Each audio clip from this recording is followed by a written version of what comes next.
আমাদের অনন্য স্টোরি সকল প্রকার পার্ট গল্প দেখতে আমাদের চ্যানেলটি সাবস্ক্রাইব করে পাশে থাকা বেল আইকনটিতে ক্লিক করে অল নোটিফিকেশন অন করে দিন। কেউ ফোন দিলে প্রয়োজনেই ফোন করে দিয়া এতবার ফোন দিচ্ছে, রিসিভ করছিস না কেন? এক্ষুনি ফোন রিসিভ কর। তুই আমার আত্মীয়রা কেউ ফোন দিলে ঠিকভাবে রিসিভ করিস না। নেটে কল দিলে নাকি টাকা কম কাটে, তাই তারা নেটে কল দেয়, অথচ তুই রিসিভই করিস না। আমার কাছে সবাই নালিশ দিচ্ছে, তাছাড়া তারা আমাকে একটু দেখতেও চায় বলে কল দেয়। দেখো আম্মু, তোমার ওই কিপটা আত্মীয়ের কথা বাদ দাও।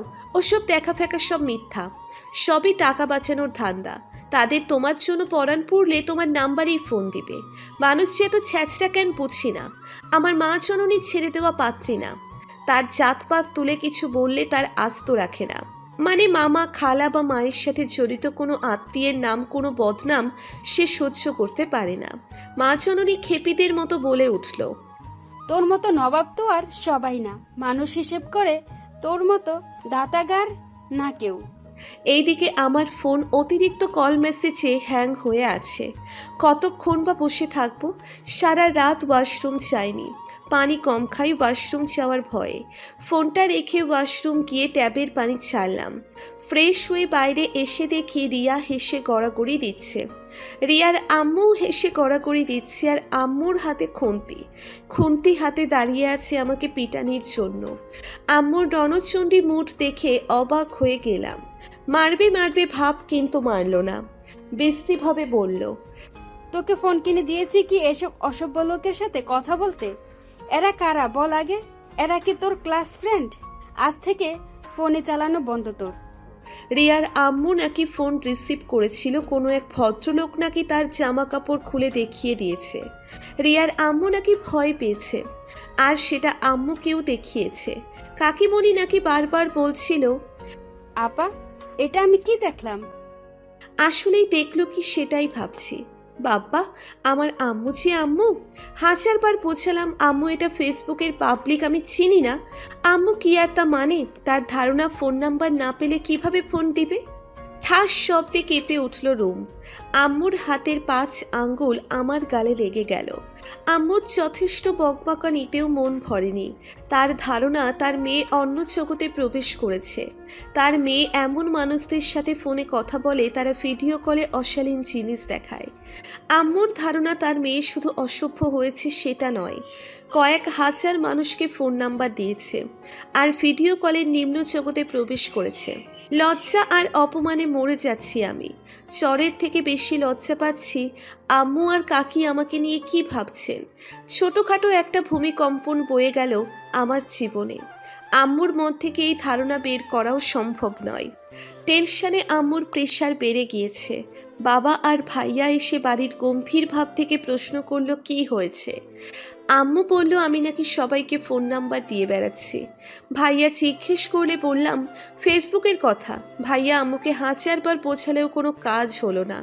আম্মু বলল, তোর লাইফে তোর বোন এত খারাপ হচ্ছে, 2টা ছেলে মেয়ে মানুষ করতে পারলাম না। ভাইয়া আর আমি দুজনেই হতাশ। এই সব কিছুর পেছনে বিহান ভাইয়ের হাত আছে। উনি ছাড়া আর এই কাজ কেউ করেনি, কারণ আইডির পাসওয়ার্ড তো ওনার কাছেই আছে। উনি ছাড়া আর অন্য কারো কাছে আইডির পাসওয়ার্ড নেই। একটা মানুষ কত বড় অসভ্য হলে এমন করতে পারে ভাবা যায়? মানুষ দেখেছেন, এমন অসভ্য মানুষ দেখেছেন? এইরকম বয়ফ্রেন্ড থাকার থেকে না থাকাই অনেক ভালো। ওনার সাথে আজই ব্রেকআপ আমার।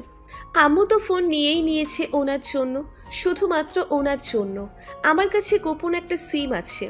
রিয়ার ফোনে সিমটা অন করে বিহান ভাইকে কলের উপর কল দিয়েই যাচ্ছি। একবারও রিসিভ করেননি।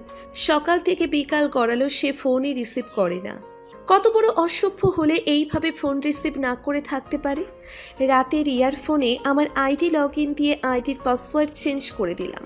আইডির পাসওয়ার্ড চেঞ্জ করার 2 মিনিট পর থেকে কল ব্যাক দিয়েছেন। এবার উনি কলের উপর কল দিয়েই যাচ্ছেন। আমি কোনোভাবেই রিসিভ করছি না। টুপ করে নাম্বারটাও ব্লক করে দিলাম। এই মুহূর্তে আমি কোনো বিহান টিহান কাউকেই চিনি না। রিয়ার ফোনেও ফোন দিচ্ছেন, আমি রিয়ার ফোনও অফ করে রাখলাম। সন্ধ্যার পরপরই তোহা আপু খুশিতে নাচতে নাচতে আমাদের বাড়িতে প্রবেশ করলো। রিয়া আমাকে বলছে, এই দিয়া, তোহা আপুর এত খুশির কারণ কি রে?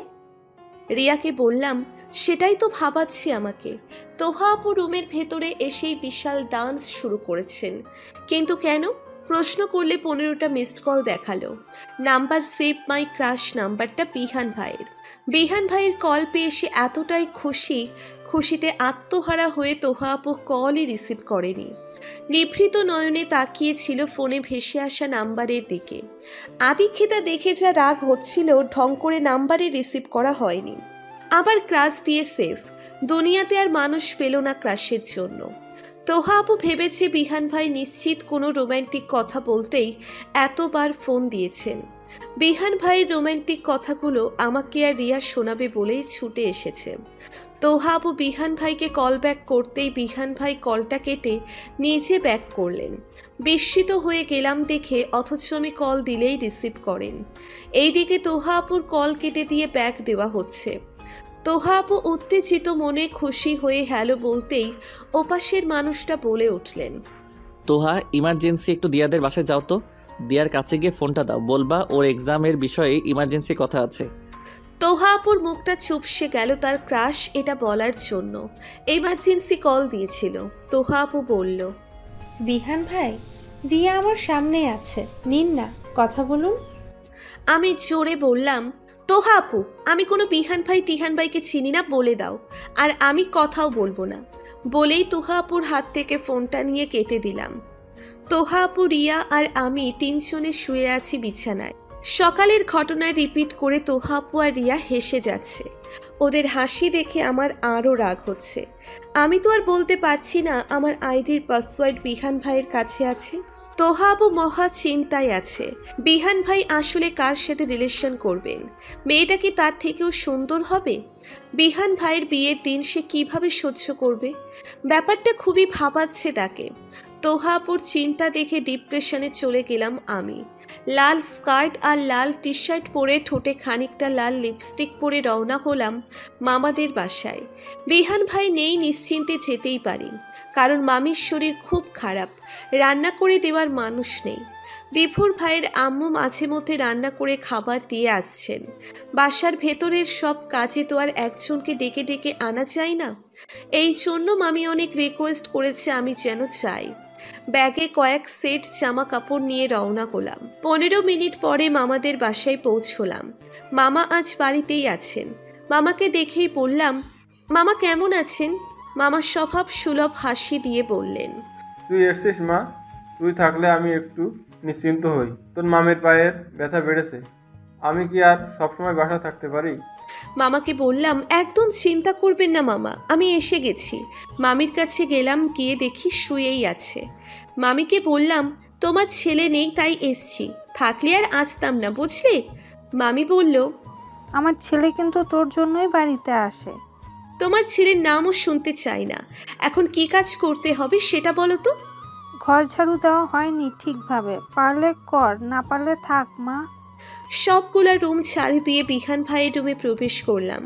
বিহান ভাইয়ের ঘর অনেকদিন মনে হয় ঝাড়ু দেওয়া হয় না। রুমটা ছাড় দিয়ে বিছানা ছেড়ে বিছানায় রেস্ট নিচ্ছি। আমার জীবনের সব শান্তির বিনাশ ঘটাতে দেখি আমার মহাশত্রু হাজির। এটা কিভাবে সম্ভব? বিহান ভাই এখন বাড়িতে? চোখ মুখে বিরক্তি ভাব নিয়ে নিচের রুমে প্রবেশ করেই রুমের দরজার ছিটকিনি লাগিয়ে দিকেই শার্টের বোতাম খোলা শুরু করলেন। ঘাড় থেকে ল্যাপটপের ব্যাগটা নামিয়ে বিছানায় রাখলেন। আমার দিকে একবার আর চোখে তাকালেন, তাকিয়ে আবার শার্টের বোতাম খুলতে লাগলেন। শার্ট খুলে আনলাই মেলে দিয়ে টাওয়াল কাঁধের উপর দিলেন। ওনাকে দেখেই এক দৌড়ে দরজার কাছে গিয়ে দরজা খোলার চেষ্টা করতেই উনি আমার 2 হাত দরজায় চেপে ধরলেন। ভয়ে হৃৎপিণ্ড থরথর করে কাঁপছে আমার। প্রচণ্ড রেগে তাকিয়ে আছেন আমার দিকে। খানিক সময় তাকিয়ে থেকে বলেন, খুব সাহস হয়েছে তাই না? খুব সাহস বেড়ে গিয়েছে তাই না শ্বশুরের মেয়ে? কোন সাহস? আমার ফোন রিসিভ করা হয় না, ফেসবুকের পাসওয়ার্ড চেঞ্জ। আমি সাহস দেখে অবাক হয়ে যাচ্ছি। দেখুন, আপনার এখন এগুলো নিয়ে মাথা না ঘামালেও হবে, কারণ আপনি এখন আমার প্রাক্তন বয়ফ্রেন্ড। What the jokes? প্রাক্তন হলাম কখন? হয়েছেন, আমি ব্রেকআপ করেছি আপনার সাথে, সো আমাদের ব্রেকআপ। বাহ, বাপদাদার মতো বাটপার। বংশের কোনো গুণই বাদ যায়নি তোর। ব্রেকআপ করেছে শ্বশুরের মেয়ে, অথচ তার জামাই জানেই না। ব্রেকআপ কি তুই নিজে নিজে করেছিস? তাহলে কি আর 10 জনকে নিয়ে করব? বাহ, নাইস ব্রেকআপ। প্রেমিকা ব্রেকআপ করেছে, প্রেমিক সেটা জানেই না। কিসের প্রেমিক? হ্যাঁ, আপনি আমার ভাই, বামা তো ভাই। ওয়াও, ফুফাতো বোন। ফোনটা কি তোর? ওনার হাতে আমার ফোন দেখে অবাক আমি। খুব অবাক হচ্ছিস তাই না? আমাকে কি অফিসার মাসুদ পেয়েছিস? আমার সাথে বাড়াবাড়ি করলে তার ফলস্বরূপ কি হবে বলিস শোন তাহলে। ব্রেকআপ তোর কোনোদিনই হবে না। তোর ফোন এভাবেই আমার হাতে চলে আসবে, টেরও পাবি না। বেশি বাড়াবাড়ি করে আমাকে স্টুডেন্ট লাইফে বিয়ে করতে বাধ্য করিস না, বুঝলি? ওনার কথা শুনে অসহায় নয়নে তাকিয়ে রইলাম। মানে উনি আমি চাই করি কখনোই ব্রেকআপ করবেন না। ওনার দিকে তাকিয়ে বললাম, আপনি তোহা আপুর কল কেটে দিয়ে ব্যাক করেন আর আমার কল রিসিভ করেন। ব্রেকআপ করব না তো কি করব? মানুষ নিজের প্রেমিকার কল কেটে দিয়ে ব্যাক করে, আর আপনি? আমি আর অন্য মানুষ এক না, তাই তোর কলেজের যাবতীয় আপডেট আমি দেই তোকে। লেখাপড়া জনিত সব আপডেট আমার কাছেই থাকে। তোর ফোনে টাকা থাকলে আমার বাড়তি চিন্তা হয়, কখন কাকে মিস কল দিয়ে কথা বলবি তার ঠিক নেই। এই কারণে ইচ্ছা করেই আমি কল রিসিভ করি, কারণ আমি ঠিকই আমার সময় বুঝে সকালে থেকে ঘুমানোর আগে পর্যন্ত তোর খোঁজ রাখি। দেখুন, এত কথা শুনতে চাই না, আমাকে ছাড়ুন, আপনি এক্ষুনি ছাড়ুন। এমনিতে অনেক সাহস দেখিয়েছিস, ছেলেরা তোকে কি ইমোজি পাঠায়। আমি 4 জনের ফ্রেন্ড রিকোয়েস্ট অ্যাকসেপ্ট করেছি বলে আপনি সবারটা করবেন? জানেন কত বিরক্ত করেছে আমাকে? কারণ তোর এটাই ভালো লাগে, যারা কিস পাঠায় তাদের খুব ভালো লাগে, তাই না? কিস খুব ভালো লাগে। রাগে বললাম, হ্যাঁ লাগে। কথাটা মুখ থেকে বের হতেই দেখি ওনার হাবভাব ভালো না। এমনিতেই হাত চেপে ধরে দাঁড়িয়ে আছেন, এবার মুখ এগিয়ে আনছেন। মুহূর্তের মাঝে আমার ওষ্ঠ ওনার আয়ত্তে চলে গেল। আমি শুধু সাউন্ড করছি। কেটে গেল কয়েক মিনিট। অসভ্য মানুষটা এতক্ষণে ছাড়লেন আমাকে। দম বেরিয়ে যাচ্ছিল আমার। উনি কি ইমরান হাসমি হয়েছেন? দস্যুদের মতো হাসছেন। আমাকে রাগে ফুঁসতে দেখে আমার দিক খানিকটা ঝুঁকে এসে বললেন, যদি তুমি চাও রিভেঞ্জ নিতে পারো পিচ্ছি, আমি বাধা দিব না। নিমেষেই মনে হলো খানিকটা থুতু আমার পেটে প্রবেশ করলো। ওয়াক থু, নিচের থুতু তাই ফেলে দিই আমি, আর অন্য একজনেরটা ভাবতেই কেমন বমি বমি পাচ্ছে আমার। দৌড়ে গিয়ে ওনার জানালা দিয়ে সেকেন্ডে থু ফেলছি আমি। বুঝলাম না ওই অসভ্য মানবটা কি অমৃত পান করেছে। ওনার ঠোঁটের কোনায় যেন মহাপ্রশান্তি দুষ্টু হাসি। ভ্রু কুচকে তাকিয়ে দেখছেন আমি কি করি না করি। টিস্যু দিয়ে ঠোঁট মুখ মুছেই যাচ্ছি। ওনার প্রায় 1 বক্স টিস্যু শেষ করে ফেলেছি আমি। উনি অবাক হয়ে তাকিয়ে আছেন। ওনার দিকে তাকিয়ে বললাম, আমি আপনার শরীরের ভরে এবার বমি করে দিব। ইয়াক, এত বিশ্রী আপনি! আশ্চর্য ব্যাপার, আপনার ঘেন্না লাগছে না বিহান ভাই? আর আপনিও চুমুটুমু খেতে জানেন? খুব অবাক হয়েছি আমি। আগে ঘৃণা লাগতো যখন প্রেমিকা ছিল না। প্রেমিকার যেখানে চুমু ভালো লাগে সেখানে প্রেমিককে তো চুমু দিয়ে রেকর্ড ভাঙাতে হবে, তাই না দিয়া? ঘর আমার বসত করবে আরেকজন, সেটা কি বিহান হতে দিতে পারে? প্রেমিকা আমার ছোটবেলা থেকে দেখে শুনে রাখছি, আর বড় হয়ে চুমু পাঠাবে আরেকজন, এত বড় অনর্থ বিহান হতে দিতে পারে না। চুমুর ইমোজিতে এত রিয়্যাক্ট, তাহলে চুমু দিলে কি করতেন? আমাকে কি মেরে ফেলতেন? তোকে মেরে ফেললে আমার বেঁচে থাকা অসম্ভব, তাই আমার নিজের বেঁচে থাকার জন্য তোকে প্রয়োজন অক্সিজেনের মতো। যে চুমু দেওয়ার মতো সাহস দেখাতো তাকে মেরে ফেলতাম, ঝামেলা শেষ। মানে একজনকে মেরে ফেলার পরিকল্পনা করছেন? অন্য অপশনও আছে দিয়া, তোকে মেরে নিজে মরে যাব, এটাও বেটার আইডিয়া, তাই না? ওনার কথা শুনতে শুনতে ওয়াক করে বমি করে দিলাম আর দ্রুত জানালার কাছে গেলাম। বিহান ভাই আমার কাছে এসে বললেন, কি সমস্যা তোর? এইভাবে বমি করছিস কেন? আপনি যা করেছেন তাতে কি করব? জাস্ট একটু চুমুতেই সুখবর শুনবো? বাহ, এই কিসের সুখবর শুনি? যে সুখবরে আমি বাবা হব। রাক্ষস একটা! আপনার জন্য আম্মু আমাকে মেরেছে, আরও ভেবেছে আমি সব বাজে ছেলেদের সাথে রিলেশন করি। একটা ছেলে আরও কি করেছে জানেন? জানি ফুপি আমাকে সব বলেছে। নে তোর ফোন, এইবার হ্যাপি? ফোনটা পেয়ে প্রাণ ফিরে পেলাম আমি। ফোনটা আমার হাতে এনে দেওয়ার জন্য ওনাকে মাফ করে দিলাম। উনি আমার দিকে তাকিয়ে এক চোখ টিপ দিয়ে বললেন, আমি শাওয়ার নিতে যাচ্ছি, যাবি? খেয়ে আমার কাজ নেই, তাই না? রাখলে খারাপ লাগে না কিন্তু তোকে, ভালোই লাগে দিয়া। সন্ধ্যার পরপর বিফুর ভাই, তিয়াস ভাই, রিয়া আর তোহা আপুর আগমন ঘটল। মামি অসুস্থ এটা শুনেই তারা এসেছে। বিহান ভাই বিছানায় বসে ল্যাপটপে পূর্ণ মনোযোগ দিয়েছেন। কি করছেন তা কি জানি। আমি কফি বানিয়ে তোহা আপুদের খেতে দিলাম। আর এক কাপ কফি বিহান ভাইয়ের জন্য নিয়ে গেলাম। ওনার কাছে গিয়ে দাঁড়ালাম, কিন্তু খেয়ালই করছেন না। ওনাকে আমার দিকে মনোযোগ করানোর জন্য ছোট ছোট কাশি দিচ্ছি, তবুও তাকাচ্ছেনই না। চোখ কপাল ভাঁজ করে মন দিয়েছেন ল্যাপটপে। কিছুক্ষণ দাঁড়িয়ে থেকে বেডের পাশে থাকা টি টেবিলে কফিটা রেখে রওনা হতেই পেছন থেকে টি শার্ট টেনে ধরলেন বিহান ভাই। ঘাড় ঘুরিয়ে দেখি কফি হাতে নিয়ে কফিতে চুমুক দিয়েছেন। কফি খেতে খেতে বললেন, বাহ, সুন্দর কফি বানানো শিখেছিস তো তুই। হেসে দিয়ে বললাম, দেখতে হবে কি কফি বানিয়েছে। উনি আমাকে এক টান দিয়ে বিছানায় বসিয়ে দিয়ে বলতে শুরু করলেন, হলদেটে কিছুক্ষণ আগে সন্ধ্যার সেই অপরূপ সৌন্দর্যের রূপ যদি ধরে রাখতে পারতাম, তাহলে সে সন্ধ্যার রক্তিম আভায় লাল তোমার ওই মুখের বদন বন্দি করে রাখতে পারতাম। বন্দি রেখে এক জনম কাটিয়ে দিতাম দেখতে দেখতে। লজ্জা পাচ্ছ শ্যামা পাখি? এই লাজুকতা কখনো অন্য কাউকে দেখেও না। নির্ঘাত তার আমার মতে সর্বনাশ হয়ে যাবে, আর সেটা আমার সহ্য হবে না। এই মিষ্টি লাজুক মুখটা শুধু আমার। আমি শুধু দেখতে চাই এই লাজুক মুখের চাহনিতে কি আছে বলো তো। আমি ঢাকায় মন দিতে পারি না, এখানে ছুটে আসতে হয় বারবার তোমারই টানে। এমন সময় কারো পায়ের শব্দ শুনেই উঠে দাঁড়ালাম আমি। রুমের ভিতরে প্রবেশ করলো কাচিনদের গোষ্ঠী। তোহা আপু লাফিয়ে উঠল, বিহান ভাই, আপনি এসেছেন? ইয়াহু, লেলা মে লেলা। বিহান ভাই প্রকুচকে বললেন, where is your Majnu? Toha আপু লাজুক ভাব নিয়ে বলল, আছে আছে। বিভোর ভাই বললেন, বিহান অনেকদিন বাইরের কিছু খাই না, চল খাওয়াবি। বিহান ভাই ভ্রু নাচিয়ে বললেন, আমার বউ কফি বানিয়েছে, ওটা খেয়ে নে। রিয়া সন্দিহান ভাবে বলল, আপনার বউ? আপাতত বোন বানিয়েছে, ফিউচারে তো বউই হবে, তাই না? বউ? কথাটা বলেই ভ্রু কুচকালেন বিভোর ভাই। বউ ছাড়া কি ভাই, আজ বউ নেই তাই দিয়া, বউ থাকলে তো বই বানিয়ে দিত। ওনার যুক্তি শুনে আমরা সবাই ভড়কে গেলাম। সন্ধ্যার পর ব্রিজে সবাই মিলে আড্ডা দিতে গেলাম। অনেক দিন একসাথে ঘোরা হয় না আমাদের। বিভোর ভাইয়ের দাবি আজ বিহান ভাইকে আমাদের খাওয়াতেই হবে। এইদিকে বিহান ভাইয়ের কথা, আমাদের মতো অপদার্থদের সে খাওয়াবে না, মানে কিছুতেই খাওয়াবে না। বিহান ভাইয়ের নামে 1500 টাকা বাকি খেলাম বসে বসে। বিহান ভাই জানেও না ওনার নামে এত কিছু খেয়েছি আমরা। দোকানদার বিহান ভাইয়ের টাকা চাইতেই বিহান ভাই বললেন, কিসের টাকা? দোকানদার বললেন, তোমার ভাই বোনেরা খেয়েছে বললো, তুমি টাকা দিয়ে দিবে। সরি কাকু, আমি তাদের চিনি না। যারা খেয়েছে তাদের থেকে টাকা নিন, আমি তো আর বলিনি আপনাকে দিতে, তাই না? এর আগে পরে ওদের দেখিনি আমি। বলেই বিহান ভাই ব্রিজের নিচের দিকে রওনা দিলেন। আমরা পড়লাম মহা সংকটে। টাকা না দিতে পারলে ইজ্জত যাবে। বিভোর ভাই আমাকে পাঠালেন, দ্রুত ওর পিচ পিচ চা দিয়া যেভাবে হোক টাকা নিয়ে আসবি। ওনার কাছে দৌড়ে গিয়ে বললাম, কোথায় যাচ্ছেন? হঠাৎ দেখি মেহু আপু আর শুভু ভাই।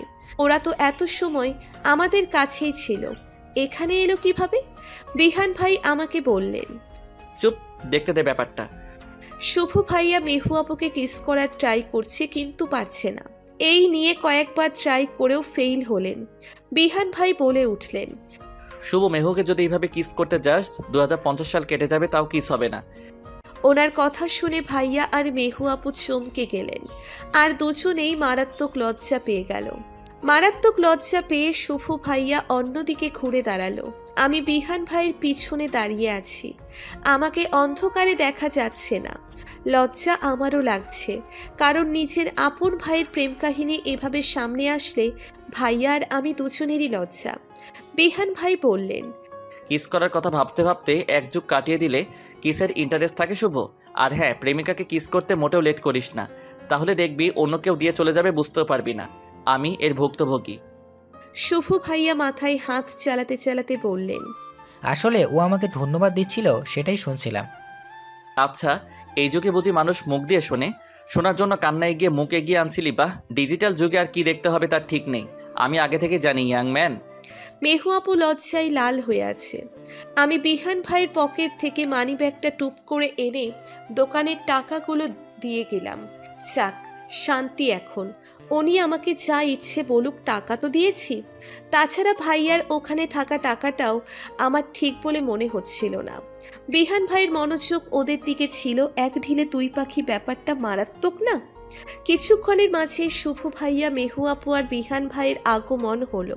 সবার মুখে হাসি থাকলেও আমার মুখে নেই, কারণ আমি জানি উনি মানিব্যাগ চোরের জন্য আমাকেই দায়ী করবেন। কারণ উনি এটা শিওর যে আমি মানিব্যাগ নিয়েছি। ব্রিজে লাল নীল হলুদ আলো জ্বলছে, চাঁদের হাট মিলিয়েছি আমরা। বিভোর ভাই বলে উঠলেন, বিহান, টাকাটা নিজের ইচ্ছায় দিলেও তো হতো, তাহলে দিয়ার এত কৌশল করে আনা লাগতো না। বিহান ভাই ভ্রুকুচকে বললেন, কিসের কৌশল? টাকা তো শর্ত সাপেক্ষ আমি দিলাম।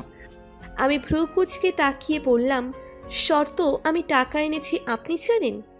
এখন স্মার্ট সাজার জন্য বলবেন জানেন, তাই না? জানি মানে? টাকা আমি না দিলে কিভাবে আনলি? তোকে না শর্ত দিলাম যে টাকা দিতে পারি, কাল আমার সবগুলো জুতা পরিষ্কার করে দিবি আর জিন্সগুলো ধুয়ে দিবি।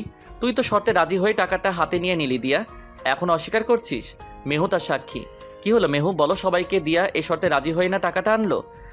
মেহু আপু বলে উঠল, হ্যাঁ দিয়া, তুই তো শর্তেই রাজি হই টাকাটা আনলি, তাই না? নিষ্পাপ বিহান ভাইয়ের ঘাড়ে দোষ চাপাচ্ছিস কেন? ভাগ্যিস মেহু তুমি ছিলে, না হলে এই দিয়া এখনই সব অস্বীকার করত। দিয়া যা করবি প্রমাণ রাখার জন্য দেখছি ভিডিও করে রাখতে হবে, না হলে একদিন নির্ঘাত প্রমাণের অভাবে আমাকে জেলের ভাত খাওয়াবি তুই। মেহু আপুর দিকে তাকিয়ে রাগে চোখ ছুটে যাচ্ছিল আমার। মানুষ এত মিথ্যেবাদী হয়?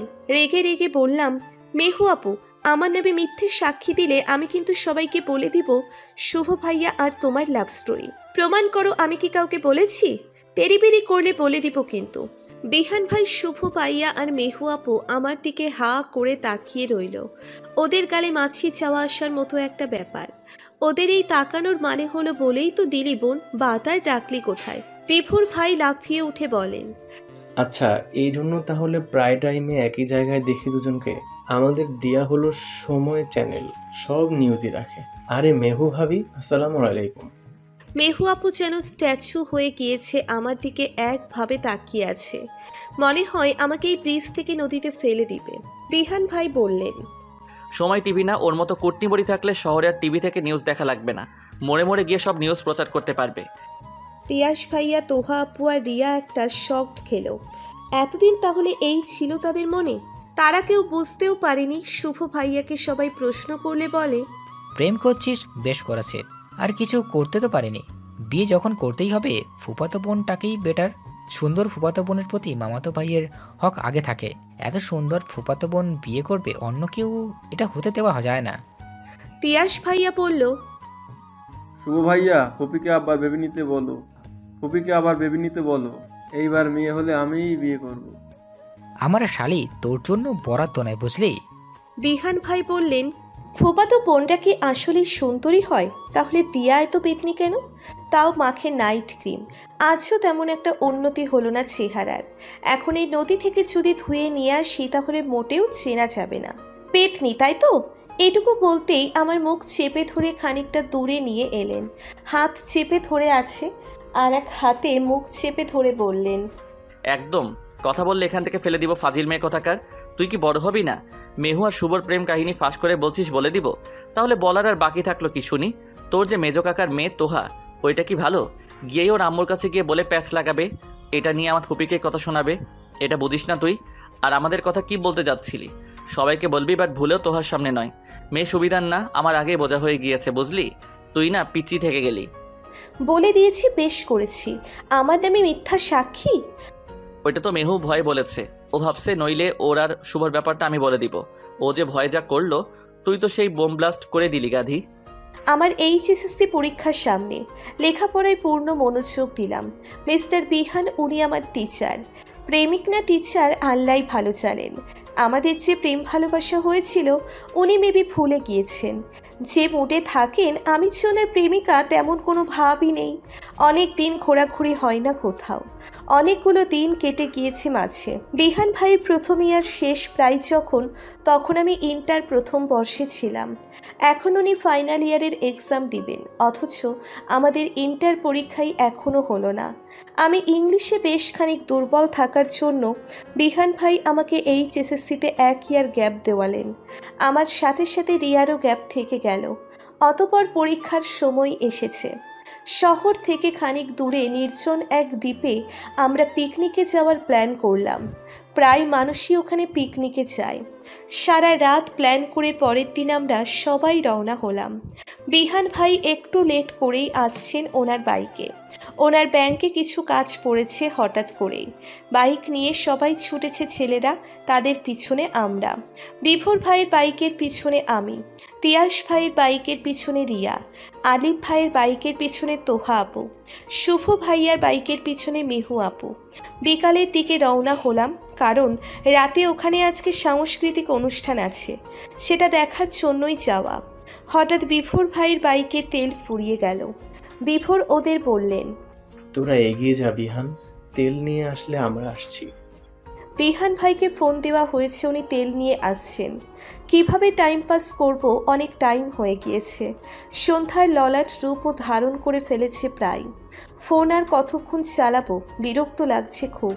বিভোর ভাইকে বললাম, আসুন আমরা সেলফি নিই বিভোর ভাই, চারিদিকের প্রকৃতি বেশ সুন্দর আছে। আমরা ভাই বোন সেভাবেই একটু কাছাকাছি দাঁড়িয়ে ছবি তুলছিলাম। ঘর্ণায়মান সন্ধ্যার এমন রূপে আমাদের দুজনকে দেখে হুট করে দুজন মহিলা আর 4 জন পুরুষ এসে বলল, কি ব্যাপার, নষ্টামি করতে এখানে এসেছো তাই না? এই মেয়ের সাথে সারা রাত এখানে কাটিয়ে কাল একে ছেড়ে দিবে তাই না? আজকাল এইসবই ঘটছে চারদিকে, এইসব ভণ্ডামি চলবে না। প্রেমিকা নিয়ে ঘুরতে এসে সারা রাত ফুর্তি করে পরের দিন কাশবনে ফেলে চলে যাবে। আমি আর বিভোর ভাই বিস্মিত হয়ে গেলাম ওনাদের কথা শুনে। আমাকে আর বিভোর ভাইকে নিয়ে এমন কথা ভাবা যায়? ছি! বিভোর ভাই রেগে গিয়ে বললেন, দেখুন ও আমার বোন, মোটেও বাজে কথা বলবেন না। একজন মহিলা বলে উঠলেন, বোন? কেমন বোন শুনি? বিভোর ভাই বললেন, ফুফাতো বোন, কিন্তু আপন বোনের মতোই। একজন বলে উঠলেন, রসুল কাকাকে ডাক দাও, ওনার নামাজ পড়ানো হলে এসে বিয়ে পড়িয়ে দিয়ে যাক। এখন থেকে যেখানে এমন দেখবো ধরে বিয়ে করিয়ে দিব। কথাটা শুনেই মাথায় আকাশ ভেঙে পড়ল আমার। মানুষের জীবনে সমস্যা কখনো বলে আসে না, আজ নিজের জীবন দিয়ে সেটা বুঝতে পারছি। কখনো ভাবতেই পারিনি আমার জীবনে এমন বাজে কোনো সিচুয়েশন আসবে। বিভোর ভাইকে সবাই বাজেভাবে কথা শুনিয়ে চলেছে। বিভোর ভাই কিছুতেই আমার সাথে বিয়ে কল্পনাও করতে পারেন না। আমাকে নিজের মায়ের পেটের বোনের বিকল্প কিছুই ভাবেন না উনি। বিভোর ভাই ফোন হাতে নিতেই ফোনটা কেড়ে নিলেন একজন ভদ্রলোক। আস্তে আস্তে লোকজনে ভরপুর হয়ে গেল। চারদিকে অনেকগুলো মানুষ আমাদের জোর করে রেখেছে। তাদের ধারণা আমরা প্রেমিক প্রেমিকা। বিভোর ভাই সোজা বলে দিলেন তাকে মেরে ফেললেও সে বিয়ে করতে রাজি না। একজন ভদ্রলোক বললেন,